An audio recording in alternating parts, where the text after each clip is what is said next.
Howdy, welcome back. We're going to talk about 5 of my favorite materials to use when building a terrarium today. By far my favorite material recently is this aquarium divider grid. Now, there's a few reasons that this is by far my favorite material to use. First things first, when you're building a terrarium, which I learned the hard way after I started big, and I used, of course, some super heavy base materials in my very first Paludarium, which you can check that out. It's my very first video. That being said, it is a nightmare to transport, and I had to do that across the state, and I'm gonna have to move it again here in a month or so I'm not looking forward to that. The name of the game, for simplicity's sake, try to keep it as light as possible in case you gotta move it, because inevitably you're gonna wanna move it. These guys right here are the perfect solution for building a drainage layer that is almost weightless, minus the water. So you've got these little pegs. You can stack these pegs as high as you need to. It's super versatile. You can cut these with scissors, or I use snips that you use for siding just to make it even easier. When you're building the skeleton of your terrarium, you can keep it super clean and simple with using these, and that's why I love to use this aquarium divider grid. Every one of my 5 favorite things that I'm using here pairs perfectly with the next. So I've got this aquarium filter foam. What you do is you cut this open and you actually soak it in water for about an hour, and then you want to let it dry for about 24 hours. It comes in different grades. And by that, what I mean is when you put water on it, how dense is it and how quick does the water seep? You're gonna have different aquarium filter foams for different uses. Personally, I like to take some filter foam and attach it to the backdrop using Aquarium Safe silicone, which is actually another one of my 5 favorite things to use. Once again, this is super versatile. It's extremely lightweight, which is a huge factor for me. Also, plants' roots can actually grow through this, and depending on what gradient you get, most of the time microorganisms such as stringtails or even dwarf purple isopods that I usually have in my enclosures can actually still get through there. And I mean, it's a little bit artificial, but you can hollow out areas to put in substrate or add extra substrate, or you can hollow out areas where you want the water to drain for a water feature.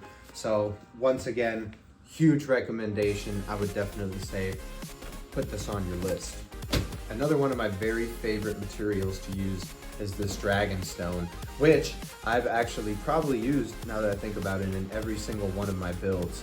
My very first build, I actually used these to piece together a volcano feature and attached it to a acrylic sheet, and then used clear aquarium silicone to attach it and drop the red LED light behind it, giving it a lava glow flow look, which is pretty cool. And I have so far not seen anybody else do it, so I think it's an original idea. So unless you can correct me, I think you saw it here first. That being said, these are super cool looking. They look Jurassic in my opinion, but also they've got tons of these little openings and holes, which are great for all the little microorganisms.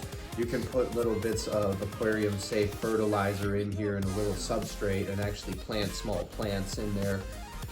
Super awesome piece of decor. It looks great anywhere.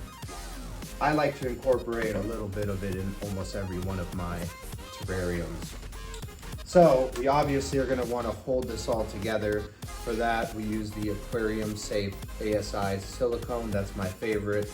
You can use clear. I prefer to use black because it blends in more. So the Great Stuff expanding foam I use on almost every one of my builds. Just like the name suggests, it is great stuff. Excellent product. So once again, lightweight, which is the name of the game. You can sculpt it in any way you want when it's done curing. I just used this and only this, as well as some Aquarium Safe silicone, to build a water feature for my vampire crab terrarium that I'm building. You can sculpt it, you can cut it, you can form it while it's still curing. There's tons of options for this stuff, really. My favorite thing to do is to pair this with the Aquarium Safe silicone, the black version, and cut off all the shiny parts of the expanding foam once it's cured, and then layer it thick with silicone. Now, disclaimer, it is going to stink. You're going to try to want to do it outside. If not, you're going to want to ventilate your room.